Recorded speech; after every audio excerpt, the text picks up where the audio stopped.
Angel side piece back. And we have to jump ahead just a little bit. Editing has been ridiculous, and that was never the intention, anyways. So it's by the seat of our pants here. And the reality is that I opened myself up uh, to a scenario yesterday that now absolutely needs to have some dialogue and some content put behind it. Some of you know that I'm here in Michigan, have been for my entire life, and the last 13, 14 years since 2008, we have been a medical marijuana state. With that said, there's been a lot that has went on in that 13 years that very, very much so affects the everyday, average, common, street walking person that has anything to do with marijuana. And I started with a typical Facebook post and then realized I don't really know why I'm doing that. We should just bring it straight here. That's where people like to bring it, and it should be brought. So I'm gonna go ahead and just start by reading the rough draft of what I had typed up that was going to go out to social media to help kind of give some dialogue before I continue the conversation. I wish I could say that one last ditch effort to help save Michigan medical marijuana and the peeps affected by the problems here was a success yesterday. But sadly, it was another atypical Michigan scene. 13 plus years experience in the thick of it tells a deep tale that has hurt many in many ways. To disrespect or turn it into a joke is just gross. What many fail to realize is that if I or others that hold stance wanted the same clout, the name, the perks, the money, we could have had that many times over if we were willing to go against our moral compass, go against the reasons we were there, if we would just change our minds with them and go with the flow. No. I'm not sad that I'm not one of them. I feel sad for them, literally, because I know what they're doing to be there. I watched it for a lot of years. Just like the cops, in a sense, they're either playing the same gross games, turning a blind eye to them, playing Switzerland as I call it, or they're speaking up against them when they hijack the baseline and change the narrative again, while supporting an agenda that suits a percentage versus the whole. For those that don't understand, it's called social conditioning. It's no different than the upper governmental systems that most complain about daily. Some of us fall into the later and speak up. We don't care to be clicked into the plug. Let me remind you all that the Michigan Medical Marijuana Act was built on and by we the people. The people stood up and finally pushed back, not worked with. Finally forcing the hands of the very systems that created the propaganda around a plant. It wasn't a willful act on the establishment's part. It wasn't built on paying the politicians within the systems. It was built on forcing them to do their jobs by the will of the people. But you see, when the people start winning these battles against the establishments, they send in the big dogs, the groups that are the buffers between the common man and the politician. The politician then has their part of the job with their uppers. They're there to intentionally condition you into their balance. They strategically and effectively get others to believe that off is on. With that said, as I have this for a second,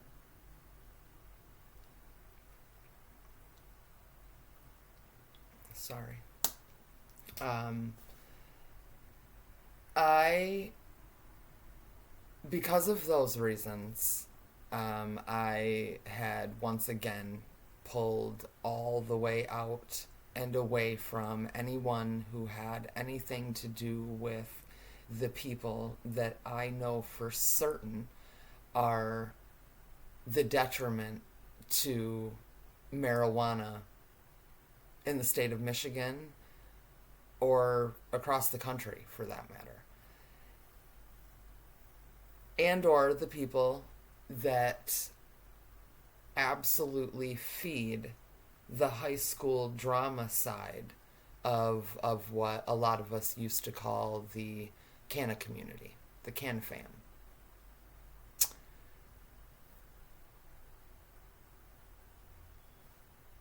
Yesterday morning, I was invited into um, a video call that I guess we could call a preliminary to a potential show topic um, for, at this point, a well-known YouTube channel in Michigan. And at this point, I don't see it in any other way than the Michigan Man Cave. So we're just gonna call it that here. We're gonna call it what it is, and what it is the Michigan Man Cave. Um, I have been following and paying attention to the people that are in, through, and around this show for a very, very long time. I have spent a lot of years shedding a lot of blood, sweat, tears into trying to help the people understand marijuana is medicine, and all of the regulation that was being built around it. My job has been to help keep us all out of jail for a lot of years while we help people understand how to heal themselves.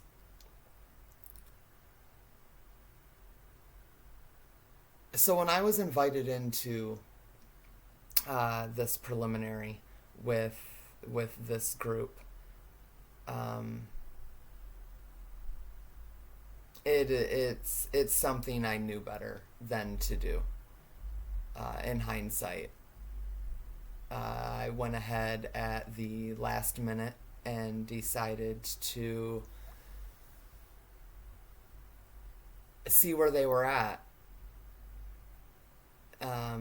see if they were willing to discuss the things that truly needed to be discussed to truly help save marijuana and the people in the state of Michigan and abroad for that matter. We set the precedents a lot of years ago, and we did that effectively because Michigan people don't back down once they've made up their minds on something.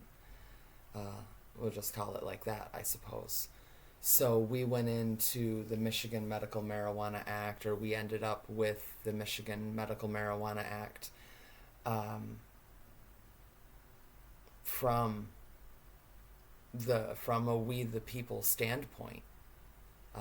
It didn't have anything to do with allowing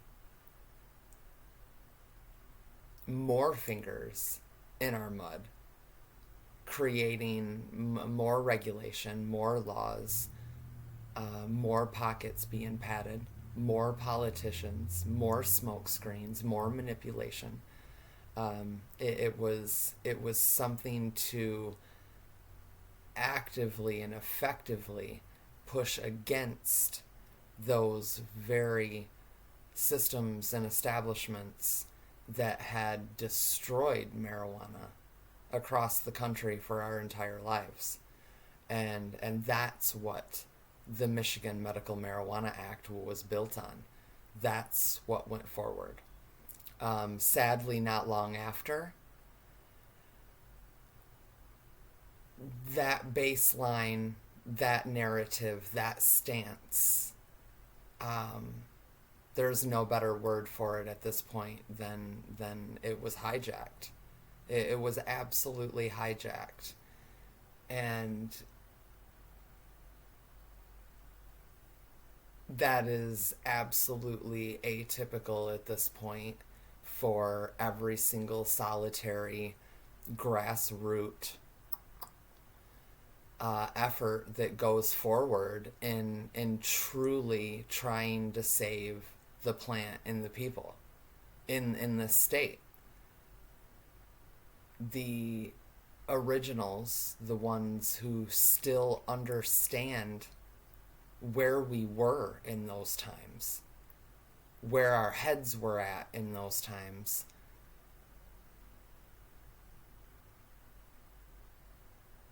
have still reached out and tried many times over to reset and go back to the simplicity that everything was originally based on before the narrative, before it was hijacked, before what was right was hijacked and turned into a mockery. So I decided to open myself up yesterday to accepting the offer to come in and discuss this potential show topic. I went in with very little information on what was going on, but I know how these people operate because I've been watching it for a long time. And anyone paying attention absolutely knows how it goes and how it operates. It definitely was as much as I tried with everything in me to keep an open mind to where they were at. Things became very clear very, very quickly. And I'm talking within minutes, 15, 20 minutes. I believe I made the comment at about 30 minutes when the host of the show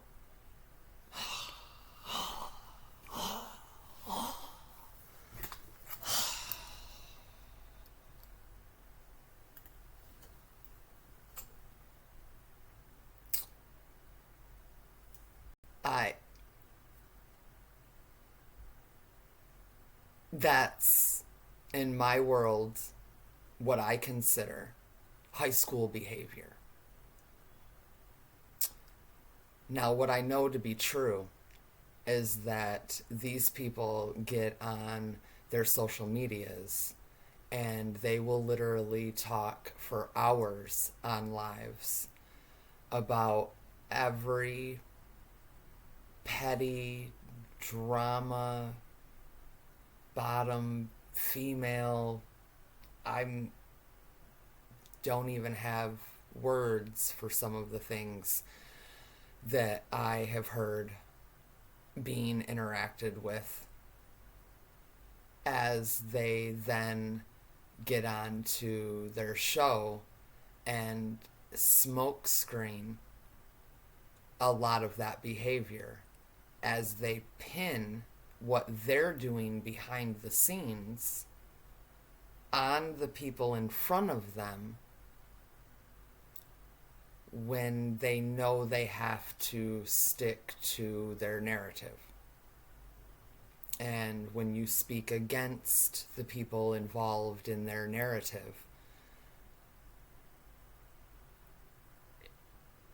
they will use the tactics that they typically get away with to throw you off balance, off kilter, rile you up, so that they are then validated in not having you on the show.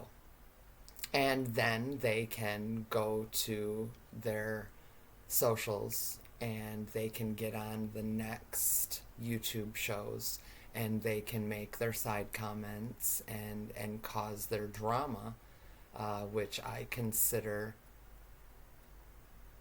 bottom drama feeding at this point. It's atypical. They get on a platform and they act like this, and this. And then they get off the platform and what's real comes out. And it's been that way in Michigan since the beginning. There was a time when things were a lot safer out there. Definitely. There was a time the dirty was always there. The dirty people, the ones doing the wrong, were still there. But we were able to self-govern, and those people didn't get to hang around for long. The pedophiles didn't get to stick around inside the groups and run businesses inside our community and work alongside our politicians, who also have a laundry list plethora of history. Those things weren't happening.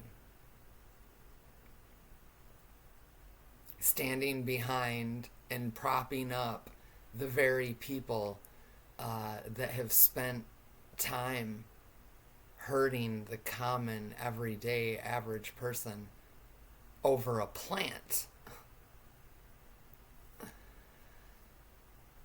I mean, we literally have people that have came into our communities from out of state.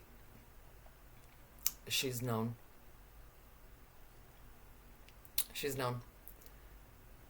I was one of the first to have the interactions and start calling it out. Many have realized since then, but it definitely didn't change my original position in the situation whatsoever when I was being came at about calling this female out for what she was. We have literally had people come into our state, intentionally play naive to every bit of marijuana politics, act as though she's just a patient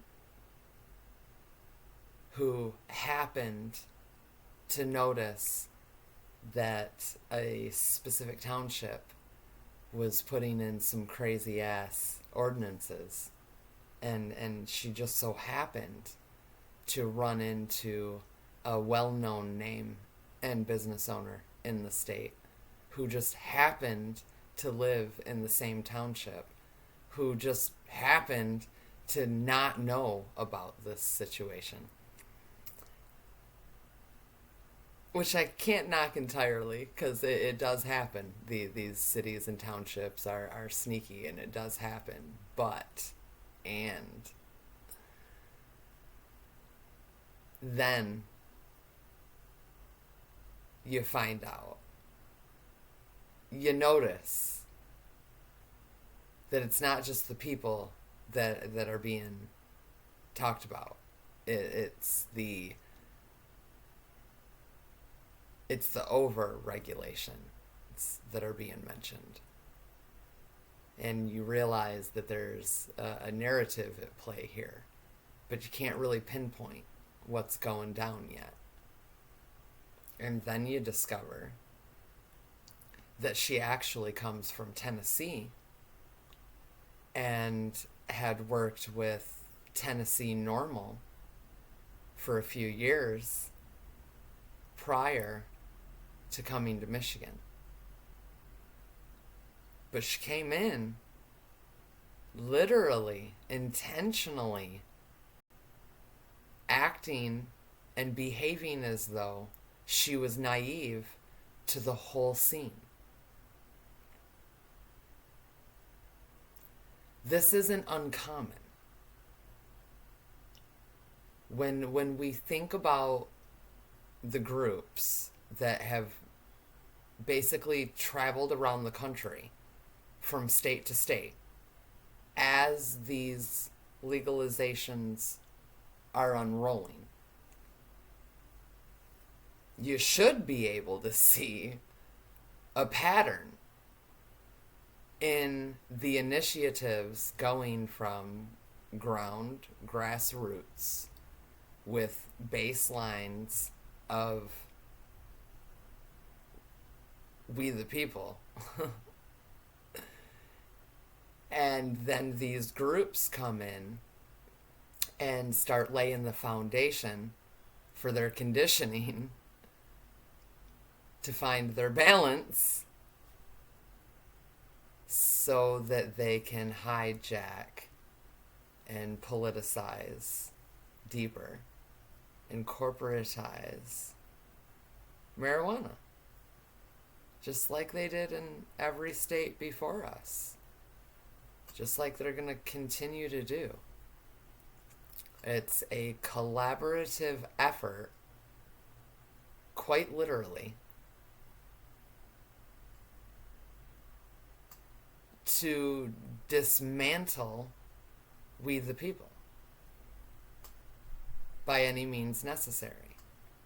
That means putting people in play, groups in play, businesses in play that are there with ulterior motive, whether they even realize that or not.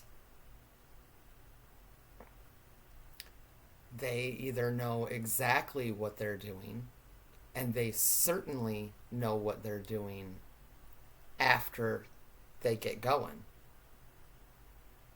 But they don't all realize what the overall agenda is from the top.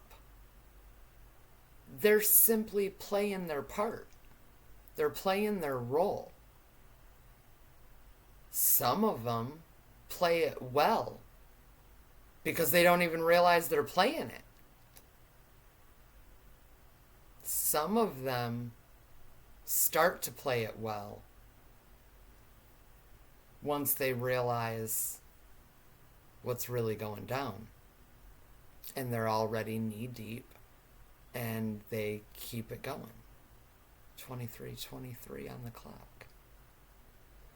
They're already entangled. The people already have dirt on them per the YouTube show I just was discussing.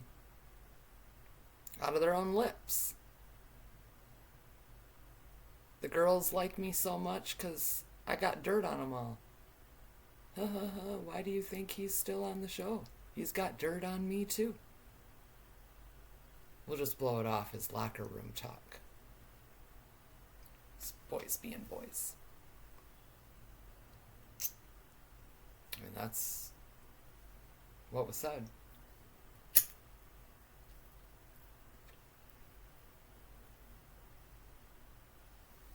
It's sadly the way that it goes here. And it's not just here. It's just ongoing here with the same exact group of people that came in and changed the narrative to begin with. And then we have people today questioning where everybody's at.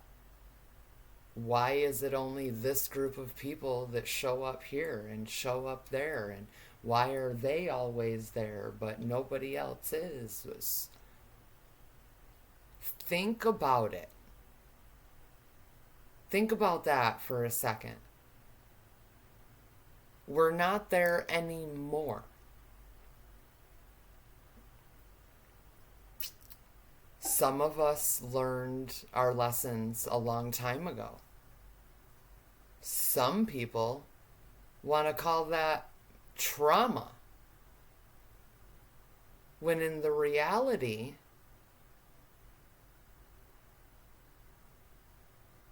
it's standing up to the establishment. And more people should be comfortable in doing so. We were much more comfortable in doing so when we were self-governing back in the day. And I'm talking even before labs. My goodness. Let's talk about the testing. Here's the reality. The absolute die-hard facts. You can take two buds off of the same plant, test them under the same test at the same facility, and you're going to have two different test results. Period. If that can happen,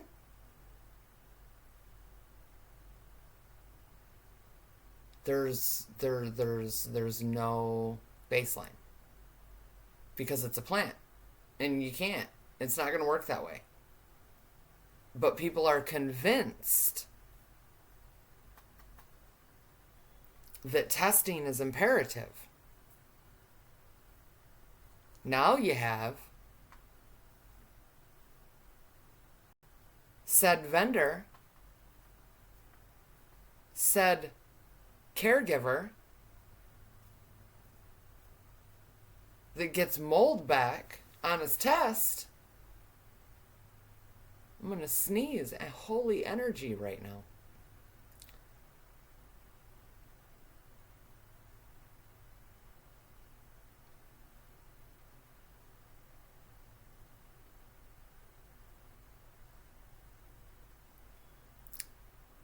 Gonna white out the mold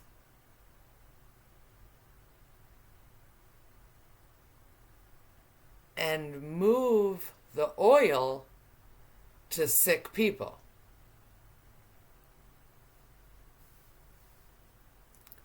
You have people that know these things to be factual, but these very caregivers are still allowed to function normally within the community.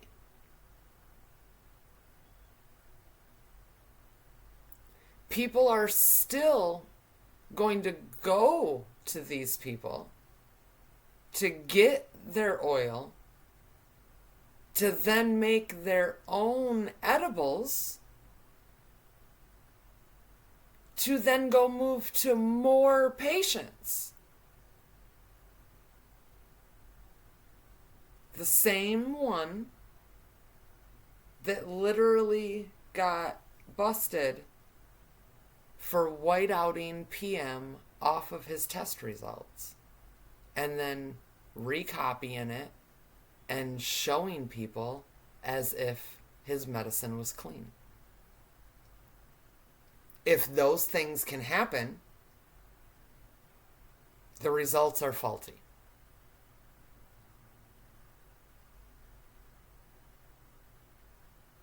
That part would not be on the lab, obviously. But we also know the labs to be bought and paid for. We've known these things for years. We know the very people and the very businesses that have been called out for paying for their results.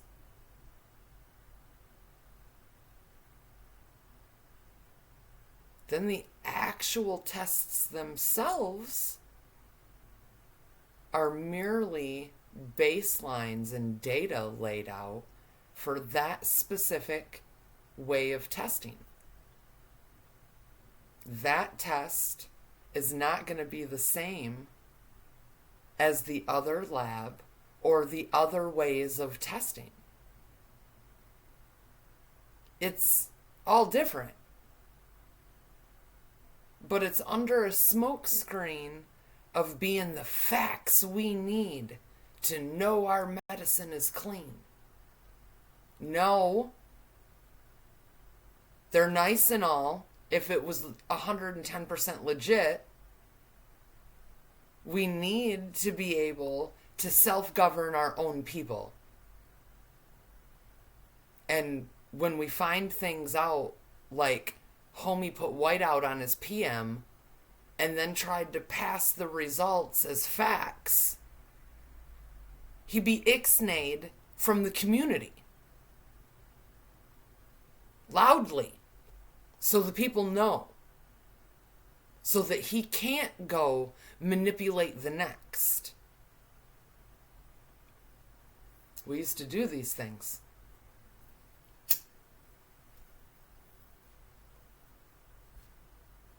We used to call people out by name, and it was okay, because that's what we were supposed to be doing, is not allowing shady, manipulative, dirty minds in.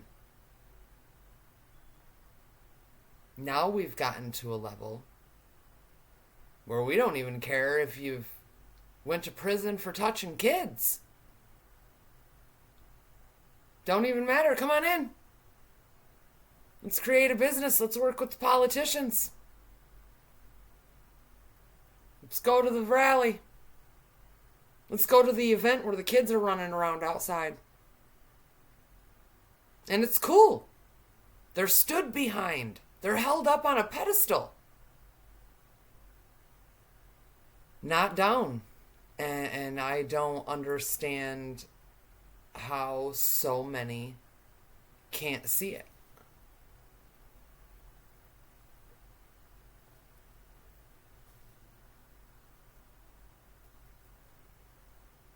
What happened yesterday is atypical within the community.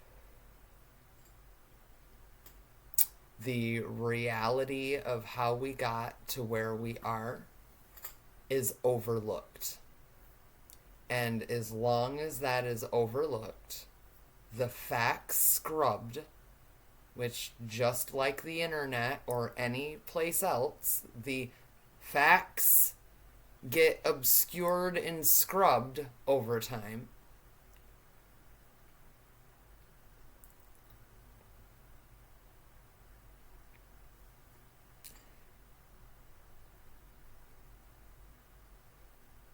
And people stop standing up for what they were standing up for. And a lot of times they don't even realize that their mind has been shifted in a different direction. And we didn't start this with the intent of allowing big money corporation and politicians in to control the entire narrative. That's not what was supposed to happen.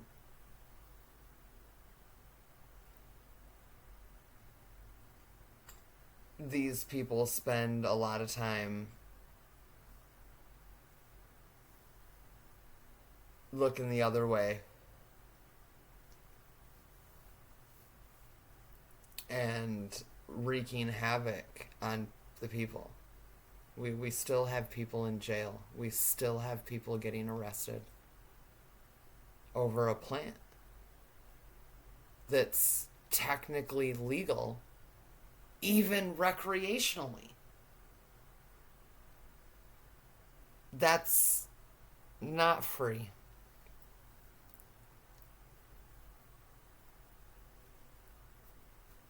That's not free.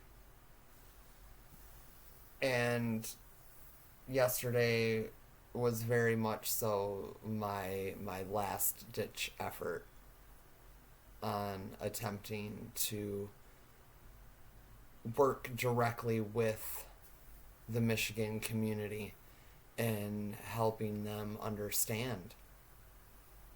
This right here is really the only way at this point to attempt to get the word out without being overtalked, overshadowed, ousted out of the situation is what I'm referring to. When they don't want you there, when they know you're going to speak against what they have to say, they make sure that you go. If you're not talking their language, you have to go.